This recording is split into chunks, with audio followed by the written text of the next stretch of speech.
Good afternoon বন্ধুরা। আজকে বানাচ্ছি আমার একটা বন্ধুর জন্য, উমাশঙ্কর সিনহা। তো গতদিন যেদিন আমি বানিয়েছিলাম মুখী শীতল, তো বলেছিল খুব ভালো হয়েছে, খুব ভালো হয়েছে, খাবে। তো আজকে আমাকে বলেছে সকাল সকাল ফোন করে, উমাশঙ্কর সিনহা, শঙ্কর রে তোর বাসা তাইমু আমি শীতল দিয়া গো উমা আমি কইয়ার, আর শীতল দিয়া মুখী দিয়া আমারে খাওয়াও রান দিয়া। তো আমি শীতল নিয়ে নিলাম, আর মুখী নিয়ে নিলাম, আর সাথে নিয়ে নিলাম নাগামরিচ, রসুন, পেঁয়াজ। শীতল দিয়ে দিচ্ছি ফ্রাই করার জন্য। শীতল ভাজা হয়ে গেছে, এখন আমি পেঁয়াজ ভাজার জন্য দিয়ে দেবো। পেঁয়াজ রসুন একসাথে পেস্ট করে দিয়ে দিলাম 1 চামচ লবণ। পেঁয়াজ রসুনগুলো আমার তেল ছেড়ে দিয়েছে। এখন আমি বাটির মধ্যে গুলে রাখা হলদি আর লঙ্কার গুঁড়া মিক্স করে দেখো, এবার মশলা আমার ভাজা হয়ে গেছে।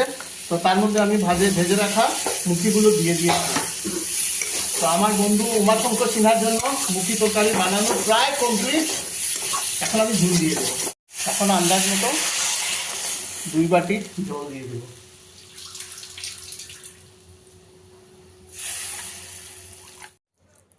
তো আজকে মুখী শীতল রেসিপি কমপ্লিট হয়ে গেছে। আমার বন্ধু উমাশঙ্করের জন্য বানিয়ে রাখলাম। ওকে আমি বলেছি ও এসে খেয়ে যেতে, ও নিশ্চয়ই আসবে খাওয়ার জন্য। উমাশঙ্কর, তোমার নিমন্ত্রণ রইল, তাড়াতাড়ি চলে আসো। মুখী